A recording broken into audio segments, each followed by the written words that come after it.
ደጌ ክብሬ ናት ማረጌ ኡሚ ሽታ አንቺ ያላህ ስጦታ። አሰላሙ አለይኩም ወራህመቱላሂ ወበረካቱሁ። ውድና የተከበራችሁ የቻናሌ ቤተሰቦች ሰላም ብያለሁ። አህባቤ በያላችሁበት ሰላማችሁ ዝት ትርፍ ይበልልኝ ኢንሻአላህ። ዛሬው ደግሞ ስለ ወላጆች ሀቅ ኢንሻአላህ ቪዲዮ ጠቃሚ ነው ብዬ አስባለሁኝ። ከቻላችሁ እስከ መጨረሻው አዳምጡት። ሸር በማድረግ ማለት ነው። ላይክ ሸር በማድረግ አበረታቱ። ለምታበረታቱ በሙሉ ከልብ ነው እማመሰግነው። ከአላህ አምልኮ ጋር ተያይዞ መጥቀሱ አላህ በቁርአኑ እንዲህ ይላል፣ ጌታህም እርሱን እንጂ ሌላን እንዳትገዙ ለወላጆቻችሁም መልካምን እንድትውሉ አዘዘ። ሱረቱል ኢስራ ቁጥር 23። ይህ የሚያሳየው የወላጆች ሀቅ ምን ያህል ታላቅ እንደሆነና ከአንድ ሙስሊም የሚጠበቅ ቀዳሚ ተግባር መሆኑን ነው። 2. አክብሮትና ገርነት። ወላጆች በእድሜ ሲገፉ የበለጠ እንክብካቤና ትዕግስት ይፈልጋሉ። ኡፍ አለማለት፣ በንግግራቸው ወይም በባህሪያቸው ብንቀየም እንኳ ኡፍ የሚል የጥላቻ ቃል እንኳ መናገር በኢስላም የተከለከለ ነው። ዝቅታን ማሳየት ለወላጆች የሰላም የትህትናና የፍቅር ክንፍን መዘርጋት ወይም ራሳችንን ዝቅ አድርገን መታዘዝ ግዴታ ነው። 3. ለእናቶች የሚሰጥ ልዩ ትኩረት። እናቶች ልጆቻቸውን በመጸነስ በመውለድና በማጥባት ለሚያሳልፉት መከራ በኢስላም ልዩ ቦታ አላቸው። አንድ ሰው ወደ ነቢዩ ሰለላሁ ዐለይሂ ወሰለም መጥቶ ከሰው ሁሉ መልካም ውለታ የሚገባው ማን ነው ብሎ ሲጠይቃቸው እናትህ አሉት። ከዚያስ ሲላቸው እናትህ አሉት። ለሶስተኛም ጊዜም እናትህ ካሉ በኋላ በአራተኛው ነው አባትህ ያሉት። 4. በህይወት ለሌሉ ወላጆች የሚደረግ ውለታ። ወላጆች በህይወታቸው በሌሉበት ጊዜም ሀቃቸው አያበቃም።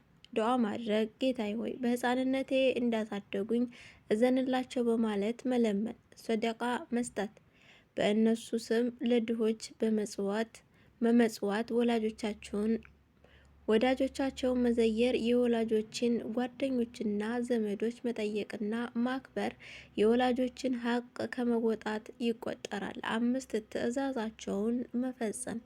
ከአላህ ትዕዛዝ ጋር እስካልተጋጨ ድረስ ለምሳሌ በአላህ እንዲያጋሩ ካላዘዙ በቀር የወላጆችን ትዕዛዝ መቀበልና ማስደሰት ግዴታ ነው።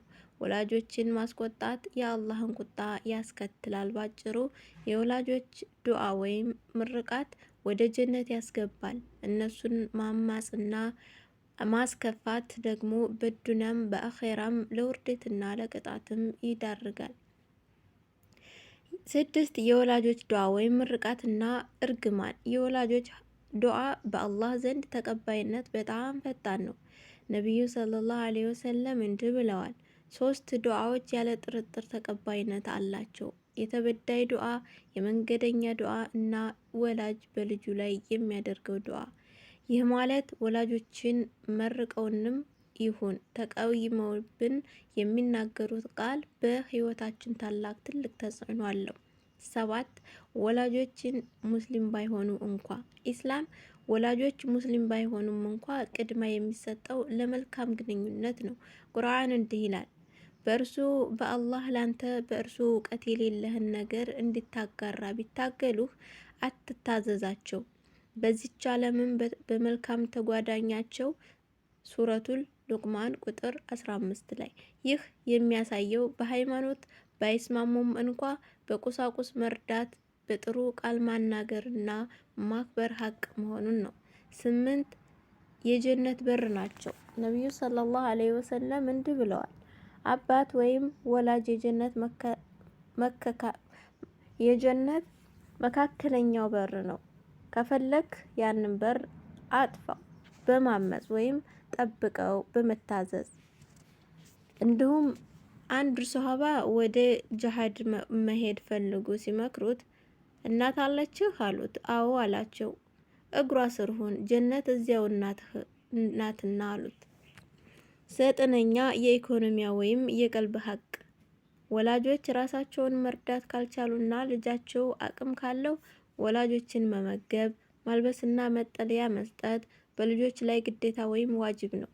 የልጅ ገንዘብ ለወላጆቹ ክፍት መሆን አለበት። ነቢዩ ሰለላሁ ዐለይሂ ወሰለም አንተን ሆነ ገንዘብህም የአባትህ ናቸው ብለዋል።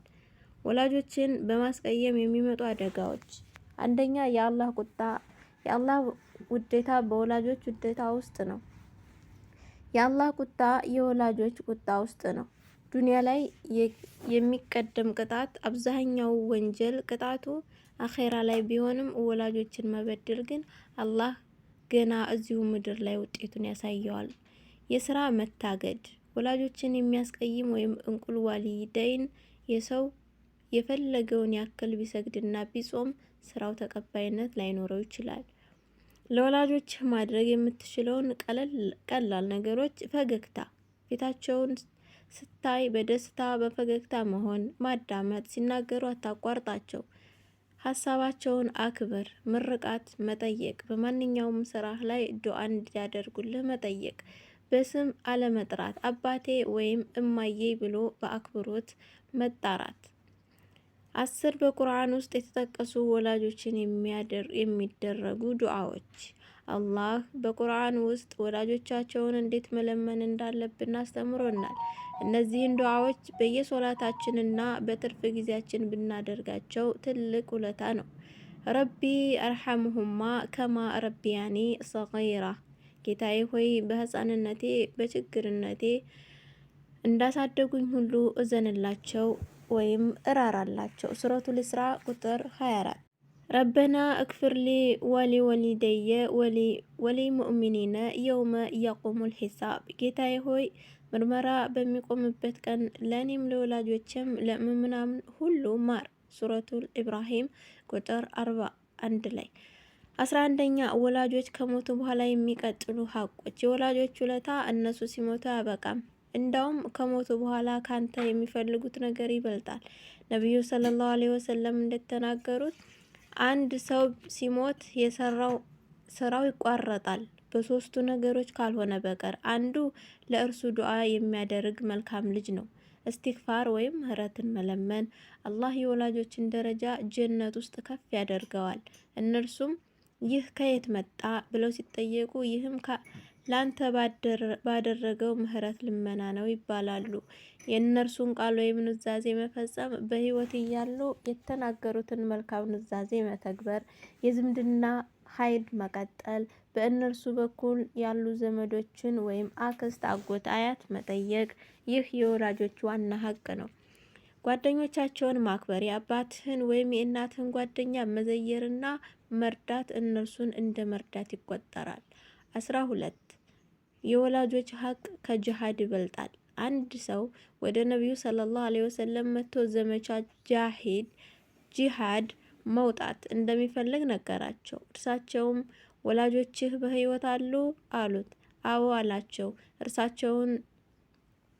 እርሳቸውም እንግዳውስ በእነርሱ ላይ ታገስ፣ እነሱም በመንከባከብ ላይ ጥረት አድርግ አሉት።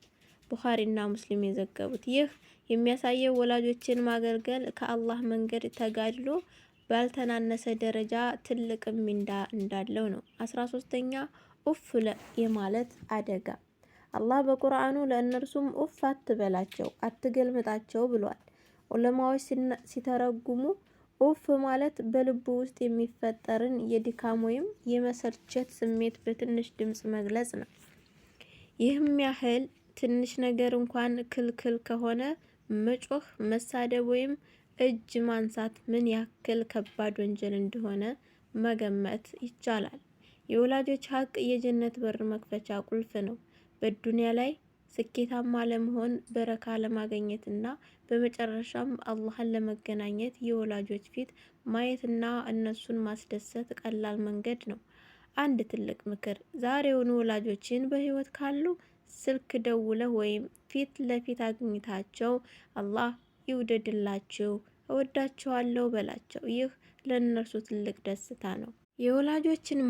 የወላጆችን ማመጽ ወይም እቁቁል ወልዲየን ያለው አደጋ በኢስላም ወላጆችን ማመጽ ከታላላቅ ወንጀሎች ወይም ከባይር ይመደባል። ነቢዩ ሰለላሁ ዐለይሂ ወሰለም እንዲህ ብለዋል፣ ከታላላቅ ወንጀሎች ሁሉ ትልቁን ልንገራችሁን? በአላህ ማጋራትና ወላጆችን ማመጽ ወይም ማስከፋት ናቸው።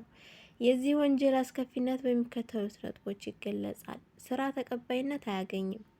ወላጆችን የሚያስቀይም ሰው የፈለገውን ያክል ቢሰግድና ቢጾም አላህ ዘንድ ስራው ተቀባይነት የማግኘት እድሉ ጠባብ ነው። የጀነት ሽታ ይከለከላል። ነቢዩ ሰለላሁ ዐለይሂ ወሰለም ወላጆቹን ያመፀ ሰው ጀነት እንዳይገባ አስጠንቅቀዋል።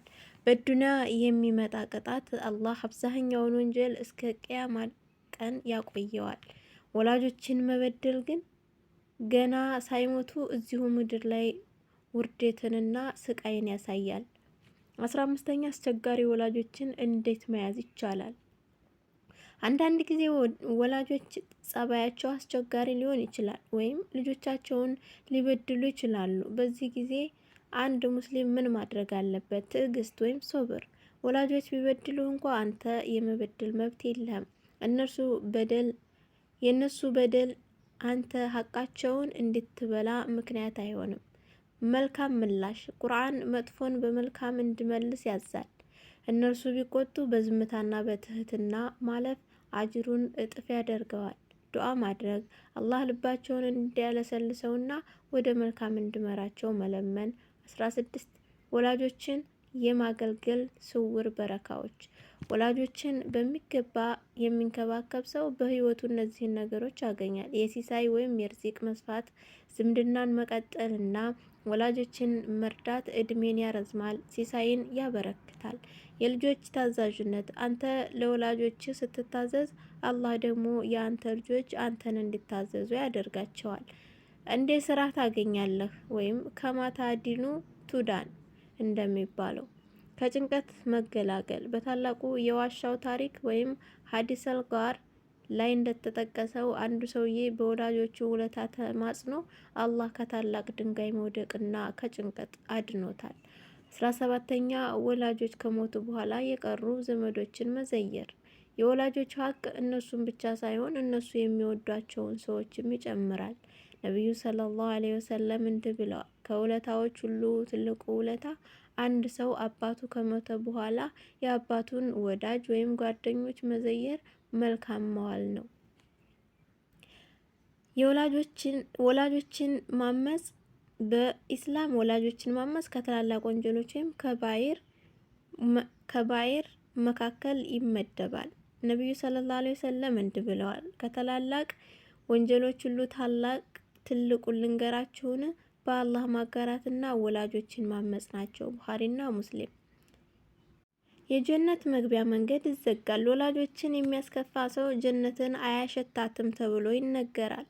ነቢዩ ሰለላሁ ዐለይሂ ወሰለም ወላጆችን የሚያምጸው ጀነት አይገባም በማለት በግልጽ አስጠንቅቀዋል። ይህ ማለት ወንጀሉ እጅግ ከባድ ከመሆኑ የተነሳ ያለ አላህ እዝነትና ያለ ወላጆቹ ይቅርታ ወደ ጀነት መግባት ከባድ ይሆንበታል። ቅጣቱ በዚችም ዓለም ይጀምራል። አብዛኛው ወንጀሎች ቅጣታቸው እስከ ትንሣኤ ቀን የቂያማ ቀን ሊዘገይ ይችላል። ነገር ግን ወላጆችን መበደል ለየት ይላል።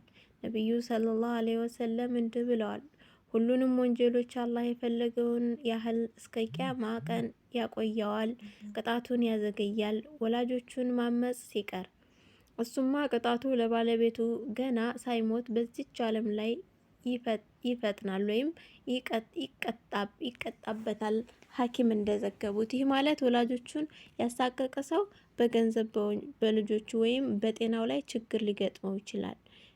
ከወላጆች ጋር ያለ ግንኙነትን 4 ደረጃዎች። ዑለማዎች ወይም ሊቃውንቶች ከወላጆች ጋር ያለን ግንኙነት 4 ደረጃዎች እንዳሉት ይገልጻሉ። በዳይ ወይም ዟሊም፣ ወላጆቹን የሚሳደብ፣ የሚመታ ወይም ትዕዛዛቸውን የማይፈጽም። 2 ቸለይተኛ ወይም ሙቅተሲር፣ ትዕዛዛቸውን የሚፈጽም ግን በግድለሽነትና በቅሬታ ወይም ፊት በመጨፍገግ የሚሰራ። 3 ታዛዥ፣ የታዘዘውን የሚፈጽም፣ የሚንከባከብና መልካምን የሚውል።